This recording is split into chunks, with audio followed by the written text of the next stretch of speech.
it's a pretty critical part of today's world of like modern marketing and modern growth marketing. What role do you think CRM and Lifecycle play fundamentally in that world? I hate to do the it depends answer, but I think it does depend on your business and model. I think you can make a very valid argument that email marketing for e-com brands is a lot more sort of just like billboard marketing, right?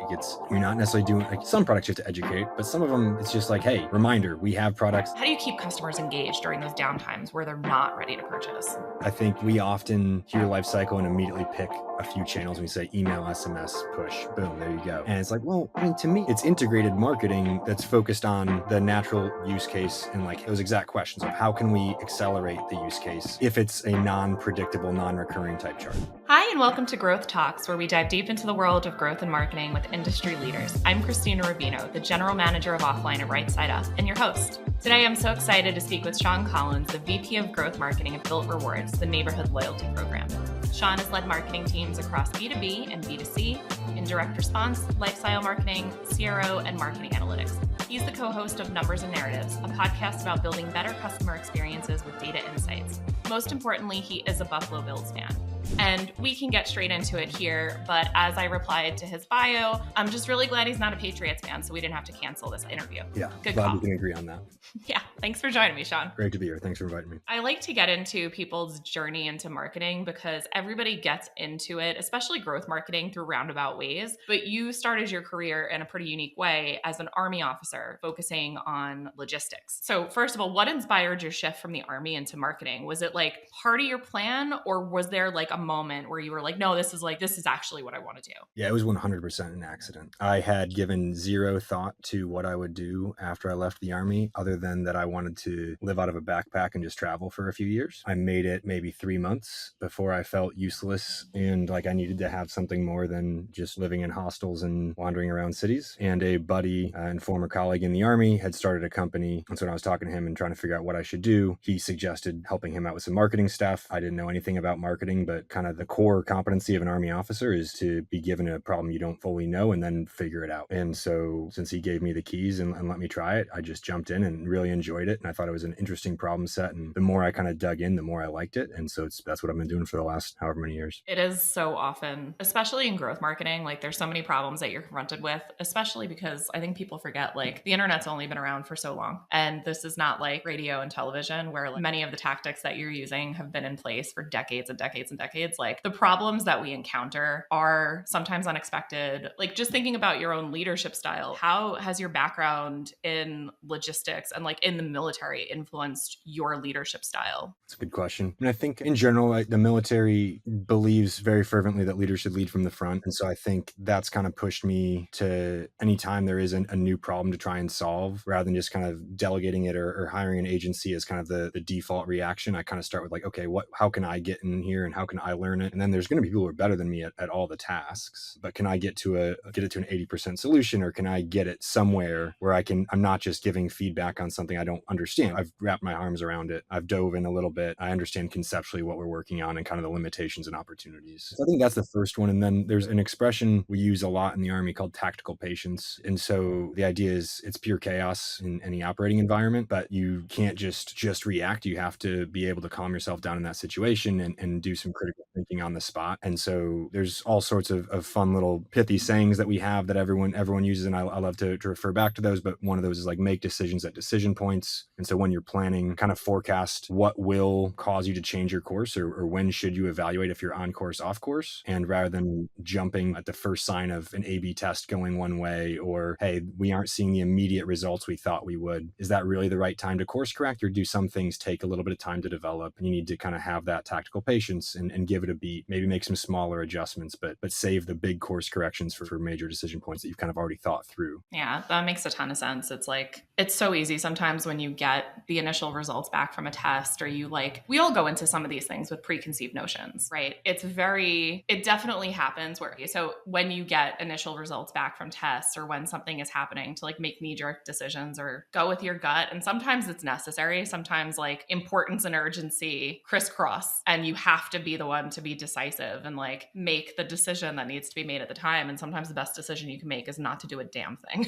So has it helped you with like discipline to like have encountered so many other like different scenarios and just know when you have to exert tactical patience and know when it's like, okay, listen, somebody's got to make the decision. I'm okay for it to be me. I have enough information at my disposal. Yeah, I think so. And I think part of it is being confident in yourself in uncomfortable situations. And like, I remember pretty early on at my time at Bilt, there was, I can't remember what the thing was that was going on, but there was some sort of, oh my gosh, what do we do moment? And it was late. We were just a few of us were working late and was unclear who was the person who could make a decision. And eventually I was just like, hey, this is what we're doing. It might not be the best decision, but no one is answering Slack right now. And so we have to decide, and here's a solution, right? And so I think that there's a level of comfort that comes from that. I think a level of comfort in like, hey, no decision is permanent. You can always adjust and course correct from there. So like maybe I didn't make the best decision here, or maybe you would have done it differently. We can still bring it back to that. We can adjust from, we're just picking one option. So I think those are all good things to remember. Yeah. And it's also like confidence to commit to a path, but then confidence also to be like, oh, there's more information available or better information available, or somebody more qualified than me has given me a different perspective. Yeah. You've got to be malleable and flexible. And I could see how your past experience informed how you approach marketing, even though obviously the stakes are different. You started in operations and like CRM and lifecycle marketing. I was excited for the opportunity to chat. I can't speak, but was really excited to actually talk and use my words and talk to you about lifecycle marketing, because we haven't really gotten into it a ton on the podcast yet. And it's a pretty critical part of today's world of like modern marketing and modern growth marketing. What role do you think CRM and lifecycle play fundamentally in that world? And I think it really does. I mean, I hate to do the it depends answer, but I think it does depend on your business and model. And I think that, and even stage, right? Like there's certain, like it's always better to have more relevant, more personalized messages and not inundate people with irrelevant messages or whatever, and also not to be radio silent. However, I think it's more critical for different types of tools, right? Like if you're a PLG SaaS and you don't have account execs or anything like that, and it's fully anonymous it's a brand and a user, then like you really need Lifecycle, because you need someone to help do what an AE would do on your monthly or biweekly calls. If you're super early stage SaaS and you're still a founder who's doing all the sales calls and delivering and meeting with the clients and stuff like that, then probably don't spend that much time worrying about lifecycle marketing, because you're still trying to figure out the positioning and the messaging, and you have bigger thigings to worry about than some automated flows, right? And so I think that's on the B2B side. I think there's a lot of interesting argument. I think it's on the e-com side, you can argue both sides. The bigger you are as a brand, I think the more important it is. But I think you can make a very valid argument that email marketing for e-com brands is a lot more of sort of just like billboard marketing, right?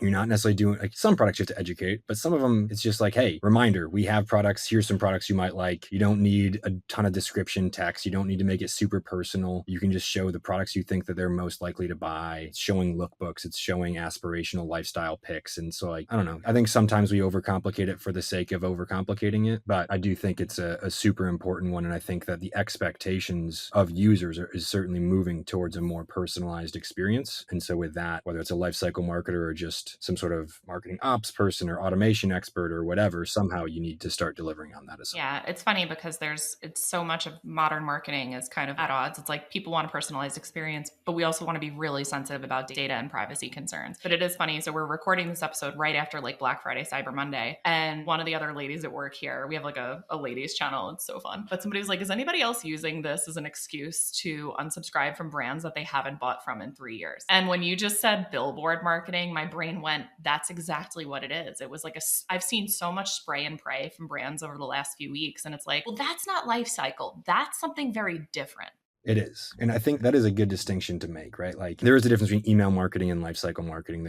I remember when I was agency side and I've done some consulting and I've had people be like, hey, I'd come and do my analysis like, hey, you aren't segmenting your emails at all. You're just sending this to everybody and you're sending an email every day. Like you're going to drive unsubscribes. You're not going to drive repeat purchase. And like, great. Well, if they're going to unsubscribe, they weren't going to buy anyways. And I can't argue with that too much because I get your point. Like we need money now. We want to make sales now. If they decide to come back and purchase in the future, they'll do it. And when you look at a lot of Shopify brands, the average average repeat purchase rate is like 20 to 30%. So if 70%, 80% of your customers are going to buy once no matter what, then sure, who cares if you email them and they unsubscribe? Like maybe you're right, that doesn't matter. But at the same time, if you want to become a household name, if you want to become a big brand, at some point you need to build brand affinity. You need to drive repeat purchase rate up. Even if it's not, you want people to be talking about you well. And so like, yeah, segment a little bit, right? Like I have a friend who has a software company. One of their main products is a recommendation engine. And I have seen side-by-side comparisons of their recommendations compared to Klaviyo's default recommendations, and they outperform by like 3x. So like a smarter, more personalized recommendation could massively change your bottom and top line numbers. Yeah. And it's for a while, the recommendation engine like schema, it's almost like it could backfire also when you have a recommendation engine or you're sending unsegmented emails where it's like, oh, they don't know me at all. It's almost that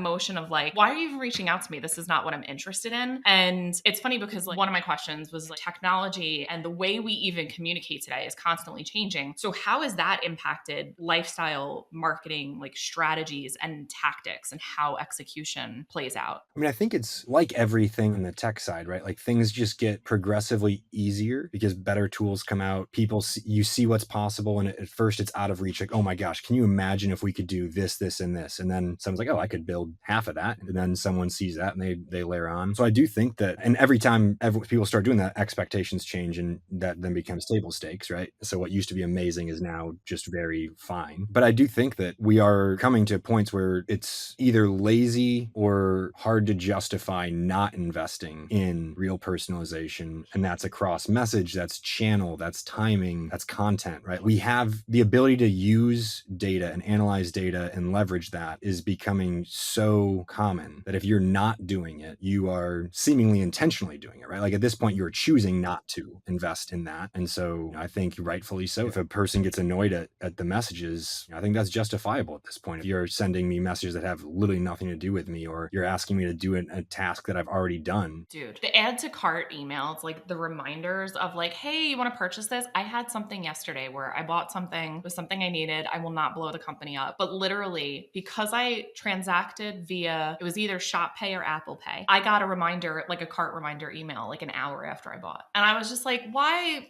I know I'm a nightmare, but I literally was like, dude, but I bought the thing. I did the thing you wanted me to do. Why are you sending me this? Like Zappos actually used to be the worst with that, following you around the internet with like banners with add to cart. I mean, retargeting is still one of those things where you're like, well, where does retargeting fit in your strategy? Are you borrowing from transactions that are going to occur down the line? Are you borrowing from transactions that are attributed to another source? Are you sending reminder communications to people and driving them crazy? And actually, where does remarketing fit in the lifecycle mix? That's it. I mean, again, everything's going to be, it depends, I guess, on anything tactical. We were lucky here at Bilt that acquisition and lifecycle were on the same team. And so all of our strategies were able to be built fairly well in tandem. There were some things that we chose to deprioritize, knowing that like, hey, we need to do this eventually, but it's not the most urgent thing. And I think that's another important skill that any marketer and leader needs to focus on, is the ability to kind of whittle down a priority list and accept that there's going to be things that you just aren't going to do or aren't going to do well, and you can come back to those. We could build custom lists for our ad platforms and say, these are the people who have gotten our credit card. These are the people who are declined for a credit card. Exclude them from any marketing ever about the card. That can only be as accurate as the data you allow platforms to have, both you as a brand and you as a user, right? Like if you reject all tracking on everything on your phone, then you're going to get ads that are not relevant to you, whether you've already bought or you haven't bought, or it's not the right product. But it's because you're not sharing data. So how are they supposed to know who you are? And that's fine, but just then you can't get mad that you're getting ads that are less relevant. The tension between targeting and allowing and privacy weighing in, and then communications that feel like they missed the mark. But yeah, exactly right. What was the example you were thinking of? I remember one time my wife said, like,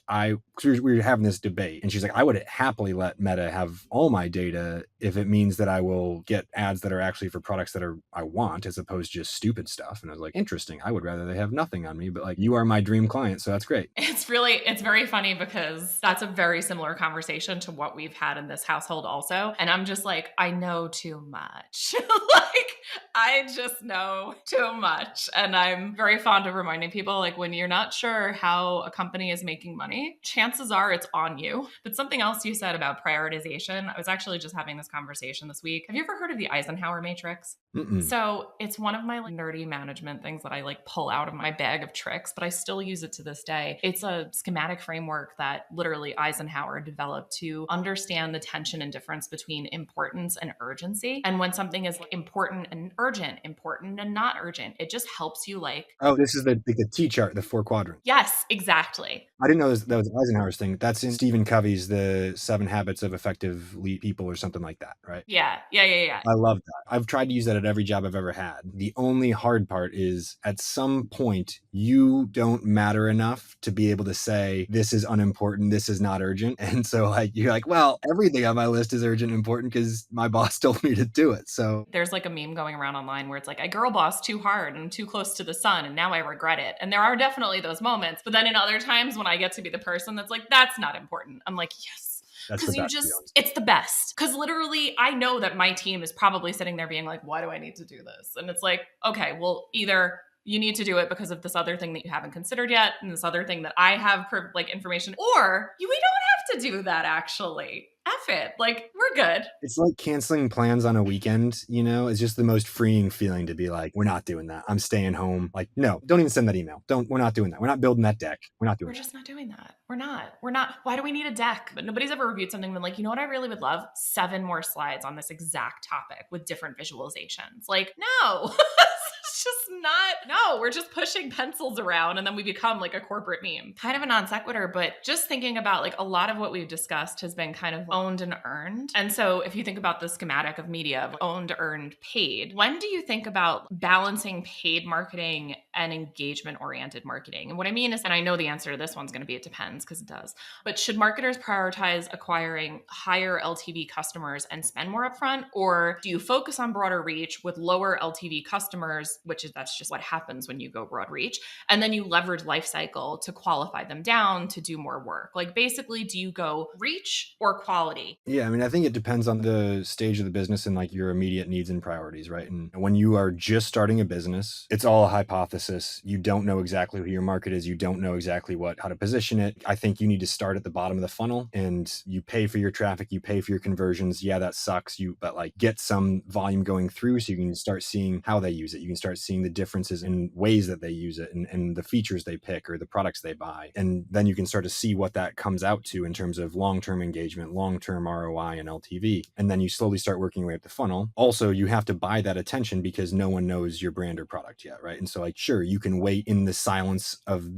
and have an SEO strategy, but like, you're not going to get that many links to you either because no one knows about you. You're not going to like magically rank number 1 for things. So like, if you're starting, you probably do need to buy your traffic and conversions for a while. Then I think it starts to change to like, okay, what is our consideration timeline? I mean, what's your kind of go-to-market motion, right? So like if it's PLG, then it should be probably a shorter decision timeline, faster CAC payback period. So like you can start to try and go to freer channels faster and focus on network effects and focus on upsells in the product and stuff like that. If you are a long sales process, then you probably do need to spend a lot more time just doing like awareness plays, being at events and experiences and conferences and podcasts and just like kind of having that surround sound. I think that a lot of the spend you would put on your direct response ads are probably really just capturing demand you already paid for at some point. And like, that's fine, right? Like Google branded search, other people are bidding on it. Now there's AI responses, there's shopping. Like you kind of even have to pay for your own name, but it should balance out economically because that should be relatively cheap for you. So I think at some point you still need to focus on creating demand. And if you can do that free, then yeah, do it. But generally, I think you're going to have to pay for it in some way, whether it's money or time. And then it's a balancing act of, yeah, we certainly want to prioritize high LTV, but we also want to focus on speed. And so which do you need more of right now? What are the differences in the buying cycle between those two? Are there ways you can sort of start to predict them? And then you'll probably set up different campaigns. And so you can have a campaign across Google and Meta and all those platforms doing value-based bidding and focused on high LTV stuff. But you can also just have one on like maximize conversions, get some throughput. And let's say you're an e-com brand again, and you recognize that there's 20%, 30% of your people are going to buy a bunch. So yeah, run campaigns that optimized for maximize LTV, and then have a bunch of campaigns that are maximize conversions and just picking up some sales that are going to be one-time sales. They're never going to come back, whatever. And the note about brand search and paying for it,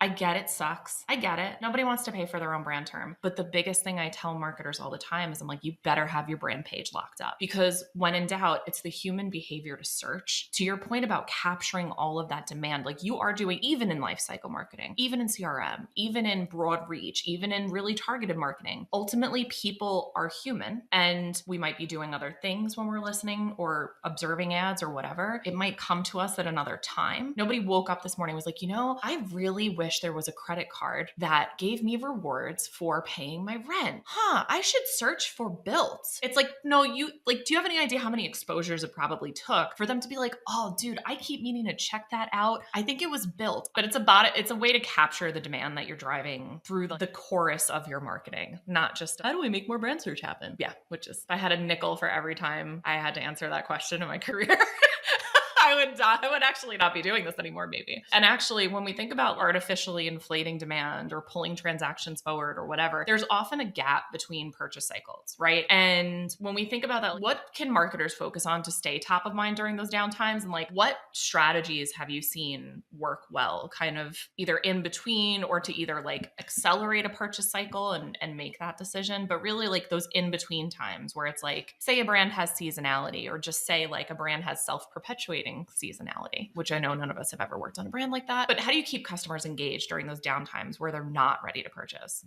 I mean, to me, that is the epitome of what lifecycle marketing should be, right? I think we often hear lifecycle and immediately pick a few channels. We say email, SMS, push, boom, there you go. And it's like, well, I mean, to me, it's integrated marketing that's focused on the natural use case and like those exact questions of how can we accelerate the use case if it's a non-predictable, non-recurring type charge, right? If it's a SaaS, then it's about how do I prevent churn? How do I keep engagement high? How do I provide value? If it's everything is a one-time purchase, then it's how do I accelerate? How do I interest you in, again, if it's a consumable product, then there's some sort of predictable timeline. If it's non-consumable, then I need to artificially kind of create demand for this, right? So I think, again, it depends based on your brand and your audience and the problems you're solving. But I think it's this conceptually the same thing of you need to understand who and why and where, and then think about how you can serve. Like, to me, it's going back to HubSpot's original kind of like manifesto of like inbound marketing, right? Provide value, asking for nothing in return, and expecting or realizing that people will appreciate that, come back to you, associate you as this primary solution. And so if you're a furniture brand, is it some sort of home design and redecoration AI, AR kind of tool where you can see what your home looks like with different pieces and simulate it? Like, how much fun do we all have going on Zillow or StreetEasy and looking at apartments, right? So like, what if they made a feature where you got to like design your perfect 1-bedroom apartment in New York, and then it searched for stuff like that? Like, why not? I think a lot of it is tooling, a lot of it is, or experiences, right? So like, I think the common things are going to be like, if it's a SaaS tool, build SaaS solutions, because that's just adjacent to what they're doing. It's like, take a part of your product or what could be a part of your product and make that just a free feature for engagement. If you're a clothing or apparel or gear brand, be a part of that lifestyle, right? And so I think Bandit Running is crushing this, but they're a startup running apparel and gear brand based out of New York, and they like have become the New York running scene. Like, every race is sponsored by them. They have people out there. They sponsored a bunch of people trying out for the Olympics because a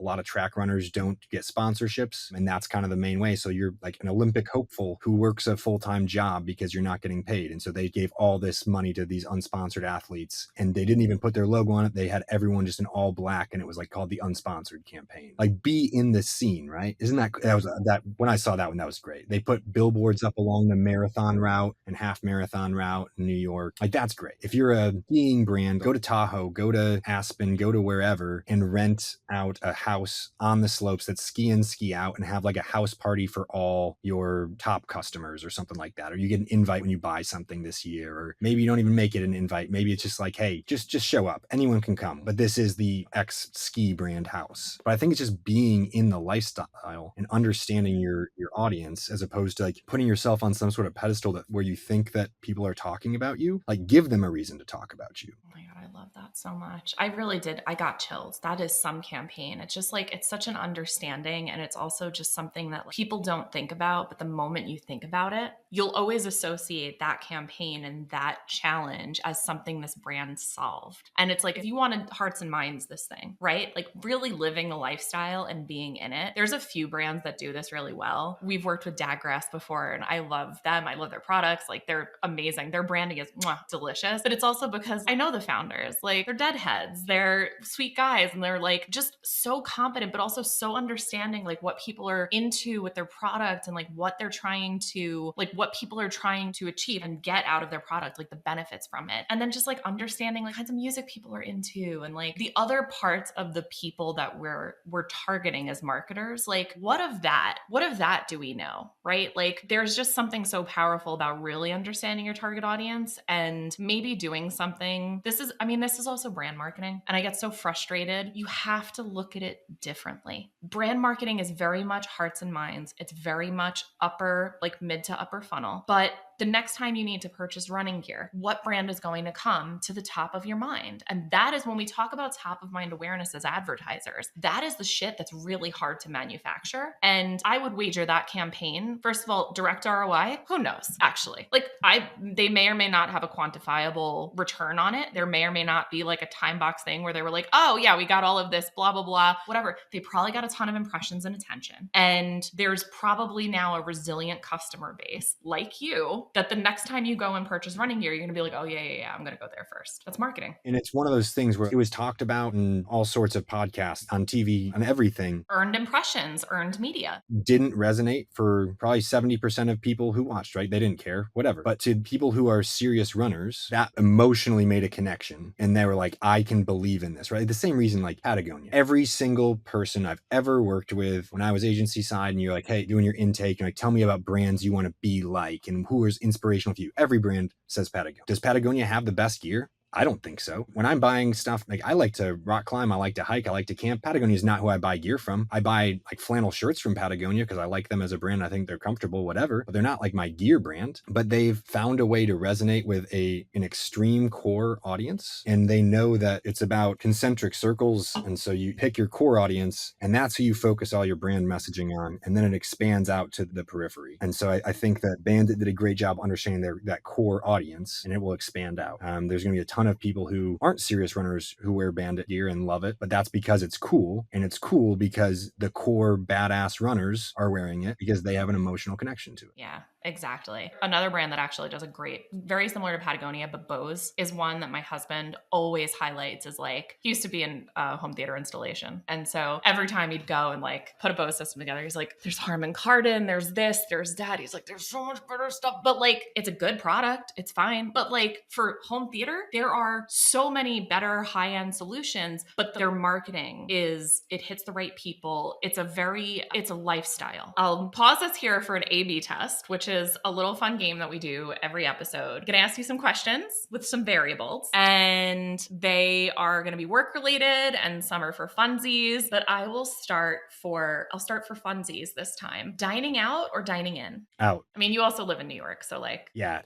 and doing dishes is one of the worst chores. Cosign. High margin customers or broader reach? High margin customer. Listening to customers or observing customer behavior? Can we say both? I will allow in this very scientific test. Yeah. So I will send you a link to a fascinating, one of the most fascinating conversations we had on my podcast was with this guy who was like a product designer, but not like app product, like physical products. Ooh. And he worked for this e-bike company that was geared towards outdoorsmen, hunters specifically. And he said when he did his user interviews, they would say like, I hunt this many times, it's this much intense terrain, and I'm going for this long. And then he'd look at the sensor data and it'd be like, you hunt once or twice a year, a few miles out, like it's not that intense. You don't need the battery life. You don't need all these things. And so I think neither of those are data points you can ignore, because you should build the product to what they need, maybe add 5-10%, but your marketing needs to be geared towards what they want to be and who they think. It's the aspirational part. And so like if you said like, hey, we know that 85% of hunters only go twice a year, we are the perfect bike for that. Like that wouldn't hit with anybody. Yeah. But if you show the rugged badass, we're in the Alaska wilderness hunt, like you're like, heck yeah. And they will buy more bike than they need. So you can build them the right product, but have the marketing be like, no, how many truck commercials are people driving to grocery shop and do what they do with their truck on a daily basis, right? They're all off-roading in Utah or something like that. Yeah, there's one where it's like this couple drives up to a cliff and then they jump off with all their clothes on. And every time we see 100%, I'm like, every time we see it, I'm like, that literally looks like my worst nightmare. But in my head, you're like, well, you did make it up the terrain. Yeah, you got there. You got there. I'm worried that I'm going to build a personal brand of people thinking I hate pickup trucks because I make fun of them all the time on podcasts. But I like trucks, everyone. I like trucks. Sean likes trucks, guys. I like trucks. Solo adventure or group trip? Man, now that I am married, I will say group trip. If it can be a group of two, then like I'm good with that. Prior to being married, I loved going by myself and just disappearing. I will point but then the point of like getting married to me is I feel like I'm alone when I'm with him. You know what I mean? Like you're just like, oh yeah, I'm going to be the same. I'm going to do the same things or want to do the same things. And if he doesn't want to do something I want to do, I'll leave him in the hotel room or vice versa. But like, yeah, it's almost, I like that. I traveled very differently though when it was just me. Like I would be staying in like hostels or like the shittiest, cheapest hotel. And now it's like, okay, we should make sure there's like a spa and it's like a nice hotel and there's good restaurants nearby, you know? I would get along with your wife. This is why people are always like, why have you never been camping? I think our founder is like, so it's very funny. So our founder's from Texas and I'm from New York and I grew up in Brooklyn, like in the city. But I very much like, I do laugh like when we do even like stuff at company retreats where we're like roughing a little or whatever. And like the horror on my face sometimes, like, I'm just like, I am who I am and I'm from where I'm from. You guys, I don't do nature. I like looking at it in the distance. I'm here for the après-ski experience. I like to say that's what I'm here for. Let's see. Long-term brand building or immediate direct response? Long-term brand building. Until or unless or when you need to. Yeah, and there are times where you really need to drive some results with direct response, but that should not be the primary heart of your marketing. Makes sense to me. All right, I'll go for one more. Podcasts or audiobooks? Podcasts. Audiobooks. Too many books shouldn't be books. Like you didn't say that much that's valuable. You could have cut like 20 chapters out of this, especially nonfiction stuff. People want it to be a tome and it's like, this could have been a blog post and a podcast episode. Like, come on. Yeah. Whatever the equivalent, like that I think of, and I think of this meeting could have been an email meme. Same thing. I love an audiobook. There's a time and a place. Like I like to actively listen to them then. Nice. I like it. Getting back into a little bit of questions. So Bilt Rewards tackles a very unique category, which is rent payments. And renters are not typically an engaged audience in the reward space. What was the biggest challenge that you guys found in introducing this concept to the market? And how did you overcome them? Like what strategies have worked best for Bilt to foster that kind of loyalty and long-term engagement and relationship that we were talking about earlier? I mean, it's interesting. I think when I would talk to people conceptually about the product, when I first joined and we were pre-launch and doing our initial launch, of course I live in New York City. Rent is very expensive. I was telling all my friends, like, you guys, come on, this is my new company. You got to join, even if just to support me, but also you should do this. And in conceptual conversations, everyone's like, oh my God, this is amazing. This is the coolest product. I wish it was here all the time. And then I'm like, great. So here's my referral link. You should join. Like, oh, but here's this one thing for me and why I'm so special and unique. And so it was really, everyone thought they paid rent in a unique way is what I found. Everyone thought that their payment method, where they were the only ones who did that. And so we built it so we can handle your payments however you're paying, right? We mail a check for you if you pay by check. If you pay through an online portal, we give you an ability to pay without an ACH, without the fee. And so it was kind of overcoming that. And then I think a lot of it was just the traditional hurdles, especially for fintechs. There is a valid distrust or mistrust of startups in the fintech space. You don't know if they're going to be here tomorrow. You don't know if it's just like a blip on the radar. And so I think a lot of it was establishing credibility. And I think we did that largely through partnerships at the beginning. And so we are the payment method for a lot of multifamily homes. And so having that stamp of approval of like, listen, this is our payment method, or one of two payment methods we had at the time. Like we would be like an option. You could pay with us or pay without us. And both users and brands have seen enough value that they're like we're just going to go with Bilt. We save the brand money. We give rewards and so much value to the renter. But I think it was initially just kind of like a healthy distrust of startups and the thought that only you pay rent the way you pay rent. I could see where, and also like, this is people's housing. Like that is to build that level of trust in your audience. It's not going to happen overnight. And it's a testament to like the strength of the team and frankly, the product offering, which has changed over time because you guys started as a reward system and like very card focused program, but the company has since grown. Was that growth always part of was the growth always part of the roadmap, or did it evolve based on like customer needs that you guys observed? A little bit of both. So when we first launched, it was limited to kind of two ways you could pay. If you lived in one of our partner buildings, you could pay just being a free member. If you didn't, you needed our no annual fee card. I don't know if I'm allowed to say no annual fee card without a disclaimer. So go to terms and conditions, apply, and all of that kind of stuff. But anyways, there are products from Bilt that can help you.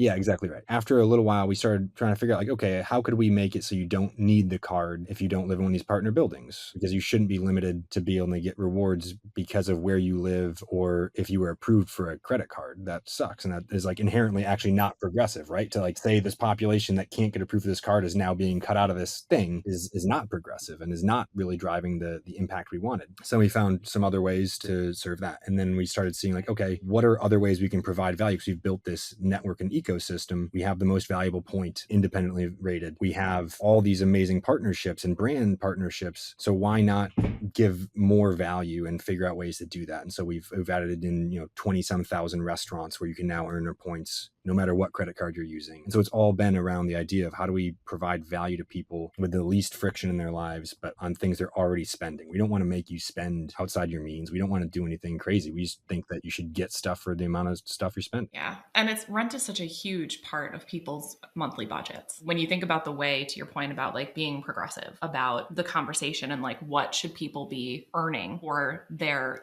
for their expenditures and what they're paying, it is definitely, it's not something that you traditionally associate with getting rewards. And it's not like rewards are going to change your behavior, right? Like you're not going to pick a different place to live because you're going to get rewards for it. You actually had to like back into product market fit based on people's old behaviors that were already entrenched and people locked into a lease or whatever. What was actually interesting, so before we made it so anyone should do it, back when it was card or lived in a partner building, we started to see people reach out to buildings and say like, do you have Bilt? Or people would message into CX and be like, can you give me a list of all the places where you are the payment method? And so we did start to... So you changed consumer behavior. We started seeing people use us as, who's to say if we were the primary decision, right? But like when you're evaluating a new place to live, you think about like location, amenities, all these things. And we were on that list and people were using us as a filter. And I thought that was pretty cool. Oh, that's awesome. I've got two more for you. So I would be remiss if I didn't mention. So Sean co-hosts a podcast called Numbers and Narrative, which explores the intersection of data and storytelling. Side note, everybody should check out the show. It's great. It's very vibey to what we do in Growth Talks. Like I immediately was like, oh, this is a great show. So I'd be remiss if I didn't ask you, what's your philosophy on balancing data with storytelling and marketing? And two-part question. And then what are some of the most meaningful takeaways you've gotten from your guests? Oh, wow. Man, I wish you would prep me for that. I would have listened to them all again. Sorry.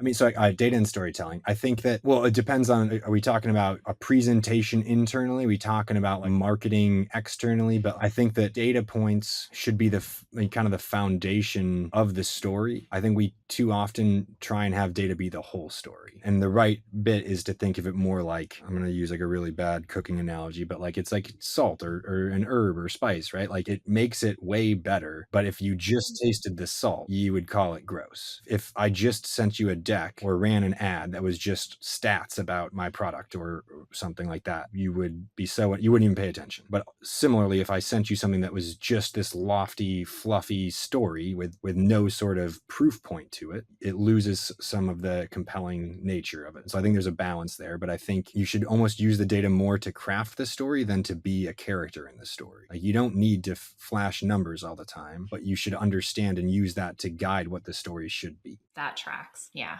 I like that. Yeah, because nobody really wants to just see a bunch of numbers on a slide with no context and no throughput from one to another, even if it's just an internal presentation. But then conversely, every time I'm like, why are we doing this? Okay, the data showed episode. Give me like, I need more. Why? Why do I give a shit? Why are we taking this action? Why this data? Actually, why this data? Yeah, I can find you a data point to show what you want. So that's why it should be a key in the decision of what the narrative is. You shouldn't build the narrative without data and then go get data to support that narrative. It should be like running a test or writing a thesis in college where you like, this is my hypothesis. I'm going to go see if the data supports this and grab a couple facts to show that I've done my research and that it is supported. But it's similarly like, your A/B test isn't just the numbers. The analysis needs to have a so what. It needs to have a and therefore. It needs to have some context setting. But if your A/B test results don't have numbers, then what the hell are we talking about? Seriously. But since I did put you on the spot about like favorite things that you've taken away, if there are episodes you're like, we should highlight, I'd be happy to close this show plugging those episodes of the podcast.